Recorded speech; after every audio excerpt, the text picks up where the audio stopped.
Hola from Portugal. Hello from Cascais, the gorgeous Portuguese port, which has become really sailing central at the moment here with this TP52 regatta, the Audi MedCup for 2010. We've already had days of amazing action, and we can see now why it is that Cascais has an amazing reputation here as a sailing venue. With me this evening for this highlight show, we've got Mike Sanderson, team director of Team Origin. Deckhand it says, but he's actually been working the runners, working like hell as well. And you must be really pleased with the way it's going at the moment. We'll talk later about the drama of the day, but overall, pretty good start for you. Yeah, absolutely, Martin. You know, we wanted to come to this event. You know, we knew we were very short on time. You know, from when the rule was announced late last year to when we had to build the boat, the schedule was all very tight. So we always knew for this event we were going to be slightly on the back foot. So to be going how we are so far, we're very pleased and relieved. Okay, well, you're having a really great time. Somebody not having such a great time has been poor Terry Hutchinson, skipper of Quantum, and he wasn't racing today. He couldn't race yesterday. The boom dropped on his head, which is not a very good thing to happen. He's been concussed, but he was well enough to talk to us earlier today. We were hoisting the main, and I got whacked in the head by the boom. Probably no more complicated than that. So, but yeah, I mean, so I went to the hospital yesterday, had a CAT scan, and there's no bleeding or cracked skull, but the doctor said I have a concussion, so he thought it was prudent that I not sail today. Well, it was a little more than seeing stars. I basically sat down straight away because I was getting ready to throw up, and spent the next half hour on the boat getting ready to throw up, and I knew about 45 minutes before the start of the race that, you know, I just wasn't any good, so they took me off the boat. Well, Ado's a great sailor, you know. I mean, in the last, I think we're so fortunate to have him on the boat this year. You know, we've had really good tactician afterguard relationships in the past, but having lost more regattas to Ado than I've won against him, it's a great addition to our team, and Kevin as well. You know, I mean, they're both superb sailors in their own right, and you know, it's a big ask for Ado to step in, and you know, they did great work in the first race yesterday. They led basically almost wire to wire, and you know, I think from there they battled a little bit, but you know, it is, you know, it's great to see him take it on and step up. I mean, it's certainly not an easy thing to come into. Okay, Terry Hutchinson there. We wish him well, and you'll have every sympathy for him. It's very, very easy to get whacked. They're pretty dangerous things, boats, really. Yeah, absolutely. I mean, it was a nasty injury to Terry, and it's funny when you hear come over the radio that someone's been injured. You know, immediately you're very concerned for them because you know, even though these boats are only 52 feet long, still the loads are pretty high, and the booms are pretty hard, and it's an easy thing. We've all done it. And yeah, it's quite a lot of concern goes out as soon as you hear someone's injured. Okay, well, you're talking about the boats being very, very, you know, tough, very potentially dangerous. They're absolutely powered up. The person responsible for making them that way, to some extent, on the Team Origin boat is, of course, Juan Kumjan, 1K, one of the most famous designers, and certainly one that Mike knows particularly well. So let's have a chat with him. Leading up to the second day of 5 races is an excellent feeling. I think it's completely down to crew. I mean, the crew is extraordinary. They sail really well. They really sail very well. I cannot say that more. The boat hopefully is helping them in some conditions. I know, as a matter of fact, that it's not helping them in others, which hopefully we're going to sort out for the next event. But no, the crew is doing a fantastic job. Well, having a new boat, or being the only new boat in the year in the fleet this year, certainly presents some advantages in some areas, because you always, you know, the history proves that the newer boats always end up ahead. However, this year is a little bit of a trade-off. It's a little bit of a different year because, in essence, we're going through a rule change, which means that we are the only boat that is or has to satisfy the new rules, which makes the boat heavier in terms of the construction, and we're not allowed to use some specific fibers on the mast and things like that. So even though in general being the new boat helps, I think this year, and because of the circumstances of the class changing rules, I'm not going to say it doesn't help, but it certainly helps less than normally.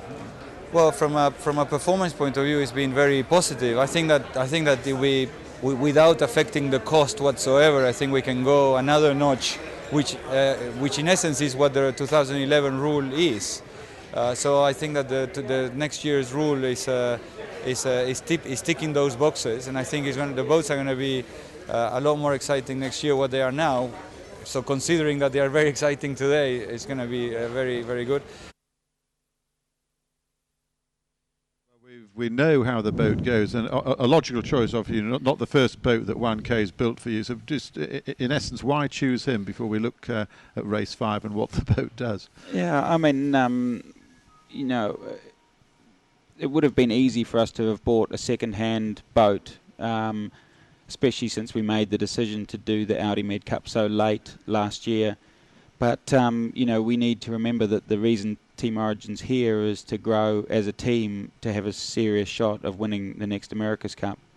And so we wanted to really use as many aspects of our America's Cup team as we could in this project. So the opportunity to work with the sailors and the design team obviously was huge. The opportunity for the boat builders to work with the boat building facility was huge. So it's more the interaction amongst the whole team that we really wanted to take full advantage of this project. Now, they weren't expecting to get it right immediately out of the box, but they certainly have done. Let's have a look at race 5 and see the way that 1K's boat has been performing.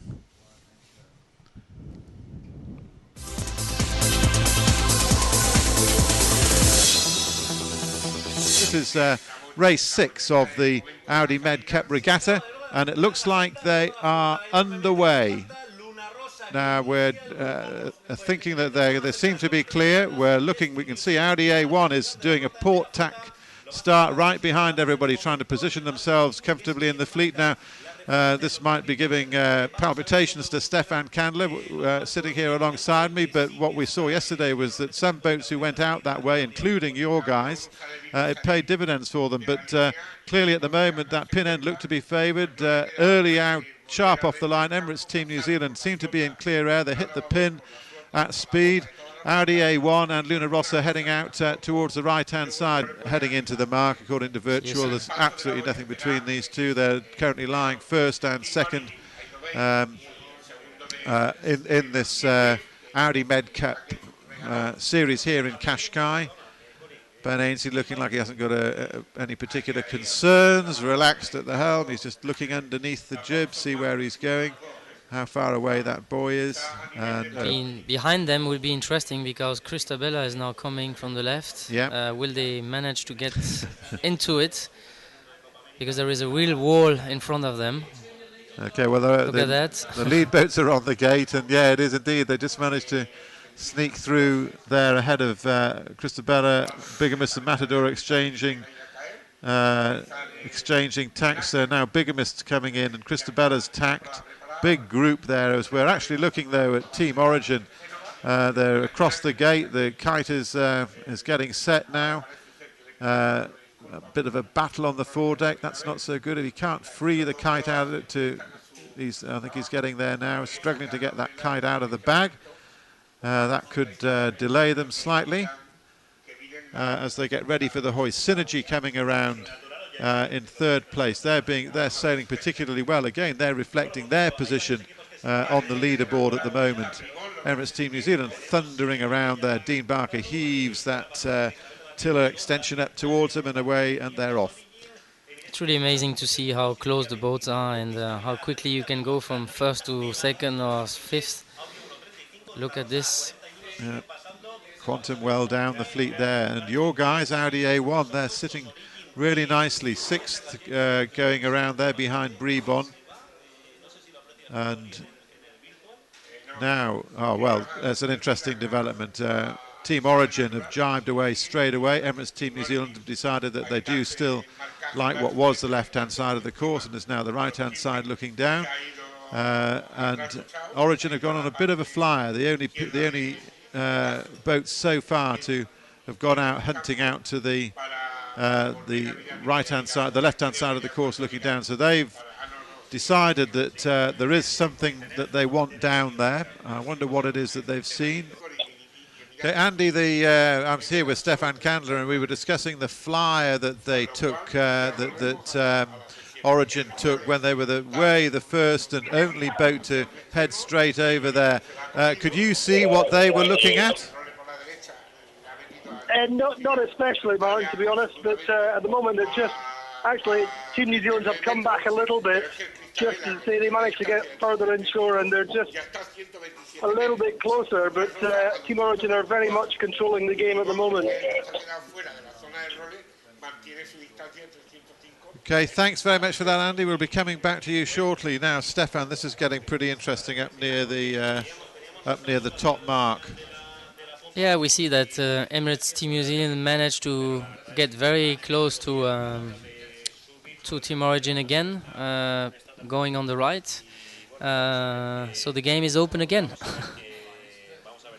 And I think we will see other changes very soon when the boats are tacking, because this was a long port beat, and now they are going back on the right. So now we'll see really lead changes again. Well, it's interesting. It's very, very interesting. It's because it could hardly be tighter. Go on. Yeah, it's true that you see that. That's why now we are on the second part of the beat, which now all the efforts, all the choices that you have made, everyone stayed a long term. Seeing Emirates Team New Zealand, it seemed that it paid really to go on the right side. And Team Origin, who remained a little bit more in the middle because they had to control a little bit more the fleet, lost some very important meters. It is. So the goal that makes the whole game very interesting, to be honest. Well, that's how close it is, and for once the camera isn't giving us any kind of illusion at all. We've got Origin still clinging on to the lead. It's shrunk down to 30 odd meters, and look at that, huh? Yeah, that's pretty. This is pretty tight racing. Okay, well, there's the finishing line, and here's Team Origin taking out race 6 with a sublime piece of yacht racing. They've really led, not quite from start to finish, but once they got in front, they weren't to be bettered after that. Terrific day's work from these guys. Yeah, I think now they have. We can say that Team Origin did sail very strongly this race, because I tell you, it was not easy to make the good decisions, and they made all the good decisions to win this race. Yesterday they were close, and I think now they are really back in the game and taking a good advantage. So this is how it looked after the 6 races. Now the Team Origin went into today with a 2-point lead. That was stretched out to 3 because Emirates Team New Zealand were keeping it so close. And this rivalry, Mike Sanderson, this is pretty powerful stuff. And it's quite ironic, really, that here we are talking to a New Zealander who's running the British team. Foot in both camps, if you like. But this is what you expected? Well, I mean, it's better after 3 days than what we expected, to be honest. But we need to be under no illusion. We've had a couple of good days, and it can very easily go the other way. So we're certainly not getting ahead of ourselves. We've got a lot to go with the boat. We've got a lot to go with how we learn how to sail it. We've got a lot to go with our sails and bits and pieces. So I think, to be honest, the gap to Emirates Team New Zealand is a little bit bigger than what it looks like at the moment. But, we can beat them, and we've shown we can take races off them. And so, it's all really positive, to be honest. And, the only thing we know for sure is we're going to get better at it, and our learning curve is quite steep. So, on that side, it's all very positive. Okay, the battle continues. The battle continued certainly in race 7, and this again was a complete duel the whole way, or most of the way around, for between Team New Zealand and Origin, and didn't quite pan out how Mike might have liked, but let's watch it.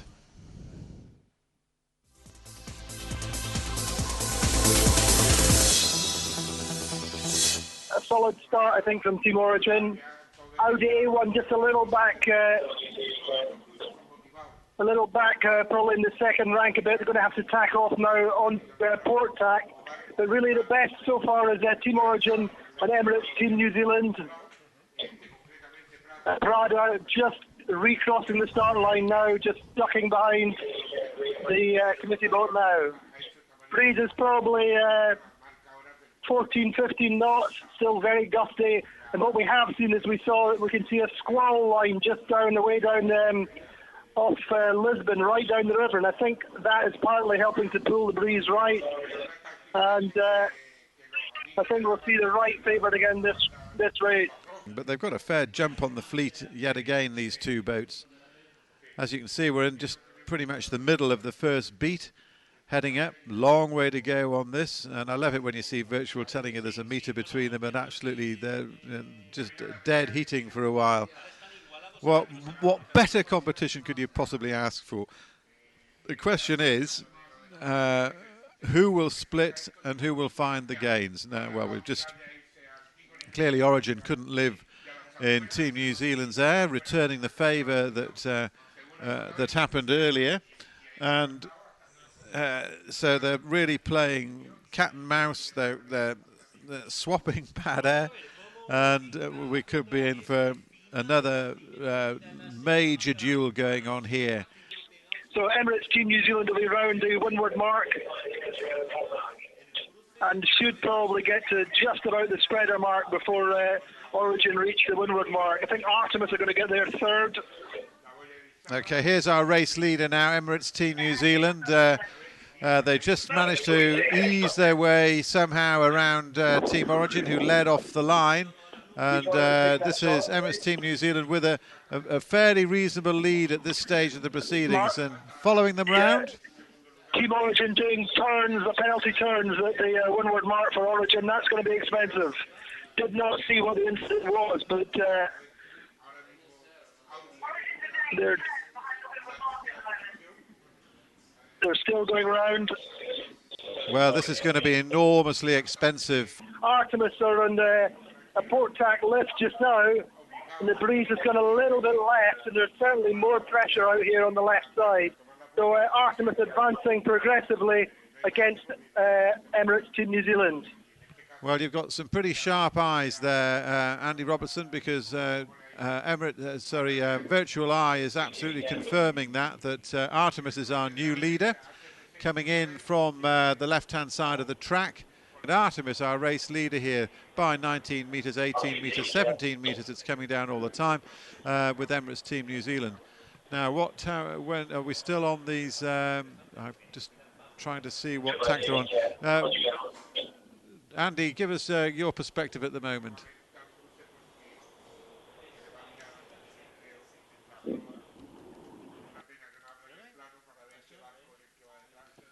Okay, are we hearing Andy? Andy Robertson? Sorry, Martin.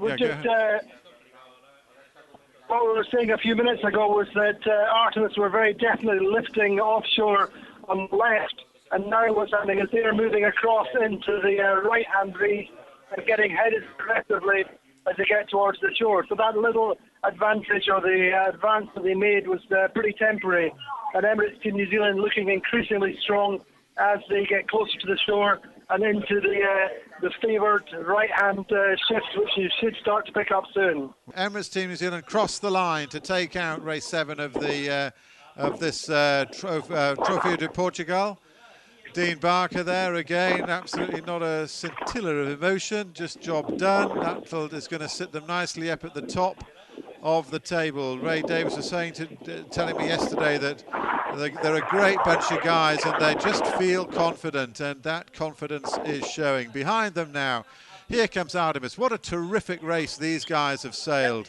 They took a bit of a flyer out on the left-hand side. It paid dividends. It looked like it was going to cost them, but Paul Kayar there just behind Torben Tonquist. He's called those shots right, and that's a really great second place for Artemis and Torben Tonquist, the owner-driver, at the helm there for this really powerful team. Well, Mike Sanderson, not the right boat crossing the line at that time. Tell us what happened in that incident, because for all many at the beginning, we were kind of blindsided by it happening slightly down the fleet, and suddenly you weren't there, and you'd been second or first the whole way up that beat. What went wrong? Yeah, I mean, if you go back and another 5 minutes or something, we were pretty unlucky with the shift right at the end when we actually met Team New Zealand. So if we could have just been a few feet further forward, one of the early crosses. But here what happened is, right when we came to cross, Audi all for one, they got a lovely right-hander, and we, and we sort of faded into their breeze. And looking at that, maybe we were a little bit conservative doing our turns, but better at this stage of the regatta and this stage of the whole series to do 1-360, put yourself back in the pack. Not nice to do, but better than now to be standing outside the protest room waiting for the jury to decide our outcome. Well, in fact, you lost, 7 points there, and if you'd gone to the protest room and had it thrown out, you would have been in even worse shape. So, really the lesser of two evils that you were taking that option. Yeah, there. absolutely. The risk-reward, I mean, yes, we could have battled on and rolled the dice on how we went in the jury room, but no, better now to just do the turn and put our hand up and get on with the racing. And really, it's a seventh, and we're saying it could have been worse. You don't really want to be outside those fives, though, do you? So that's not a... No, it's definitely not ideal. But we had a win this morning, and so we're trying to stay in the top. 2, 3, 4, and so we'll take the credit of the win and offset that with the seventh, and we're happy. We're only 3 points behind. Well, that's what it is, isn't it? Just 3 points behind, and of course the primary beneficiary of that, naturally, Emirates Team New Zealand, and they're sitting up at the top. And we've had a chat with Dean Barker, and he'd have enjoyed your discomfort up to a point. He's a bit of a gentleman. Let's see what he had to say. Team Origin, a very strong group of guys. We know a lot of them very well.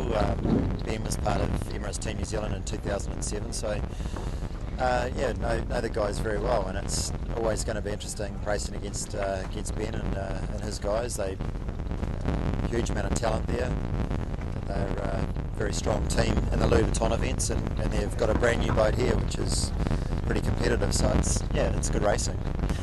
Well, it's been a case in the last couple of days where both teams have probably lifted their act a little bit from the first day, and it's going to be a tight battle all the way to the end. But there's certainly other teams that are still in with a chance. It's certainly a long way from being over. As coastal race, and then probably 2 more races on the last day, which will be just as tough.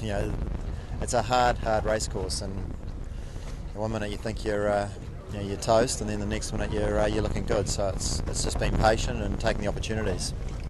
Being patient, taking the opportunities. That's going to be presumably your watchwords as well over the next 2 days, because it's all to fight for. Just 3 points in it. Yeah, absolutely. And I think the guys who are winning races, and there's been lots of different winners, as Dean pointed out, being very patient. I mean, at some stage you look down and, as Dean said, you just think you're miles behind, and the next minute, the worst thing to do is to bite the bullet almost and take your loss there, and you may as well. It's been so shifty here as wait it out as long as you can in case it comes golden on your side.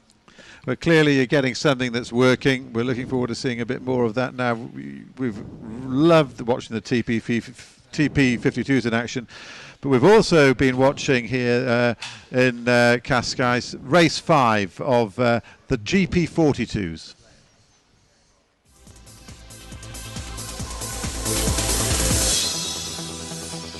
Well, it's interesting, Martin. I mean, with this little bit to go, this is the first time I've seen Portugal not line up for the right.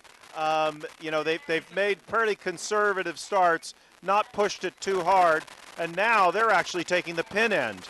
Now, as you know, in the points, they're leading by quite a substantial margin.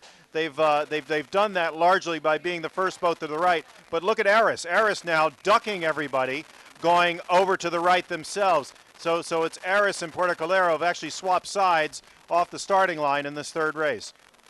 And they're looking pretty pressed up to me. This is a great breeze, and it's what we've come to expect from Cascais.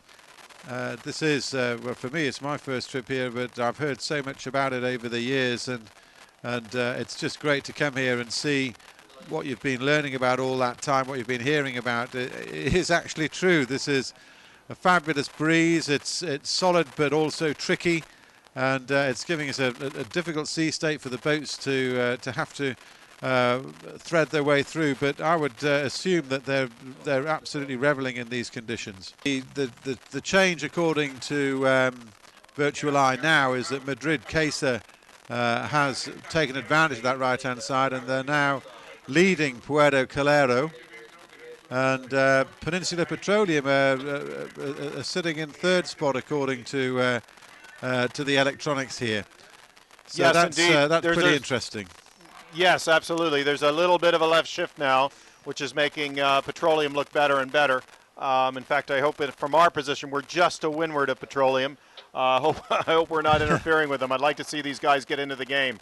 But you know, another factor, I don't know if you all saw that in your TP52 sailing, was there must be some influence possibly from the river, because there's a significant watercolor change as you get closer into shore.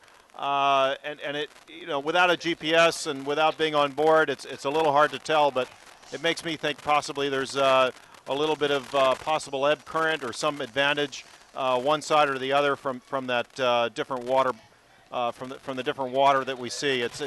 I can't see that line from out here now, but earlier in the day it was very pronounced, and it was up sort of 2/3 away up the course.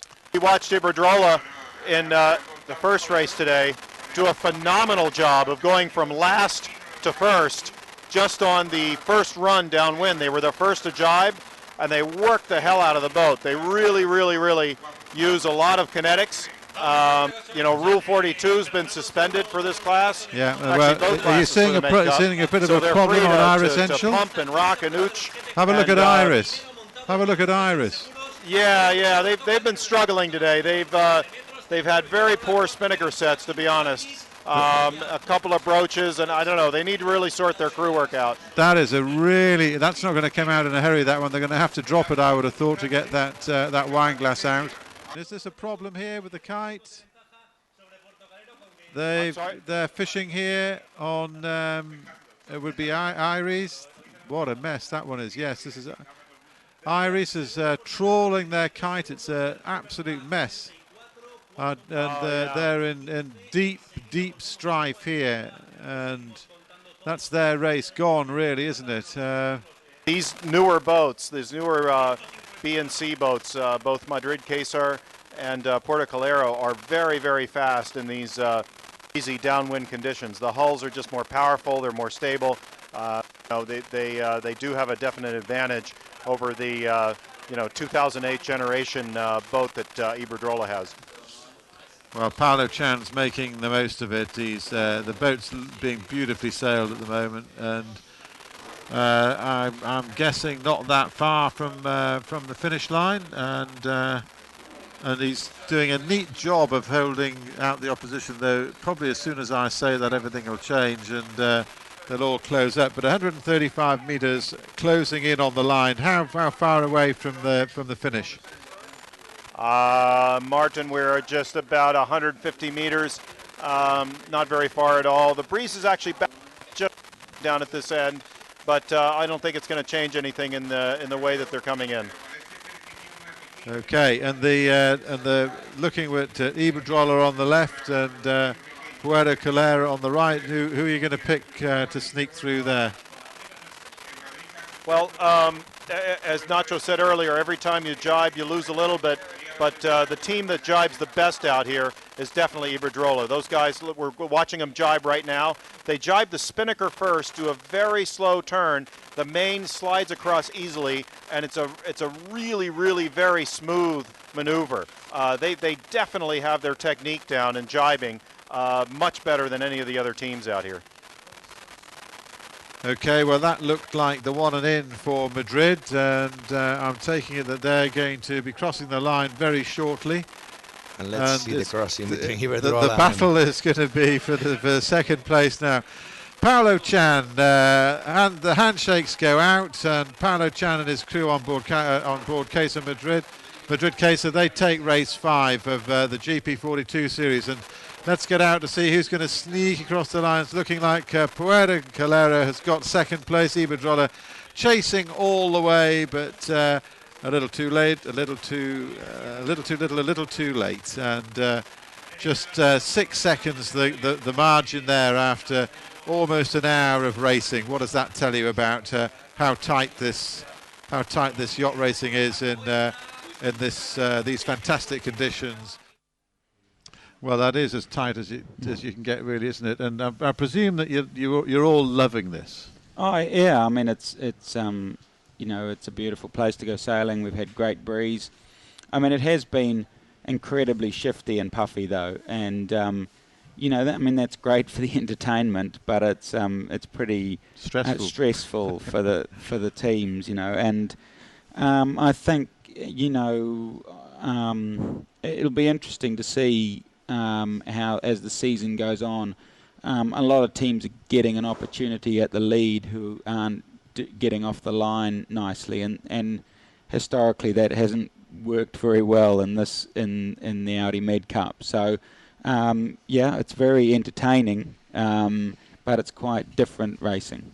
Okay, well, talking about different racing, we've got a coastal race tomorrow, and that throws up a whole bunch of new challengers.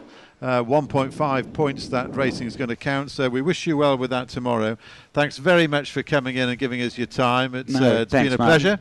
And we look forward to watching Team Origin punching so far way above their weight again with a boat right out of the box. See you tomorrow.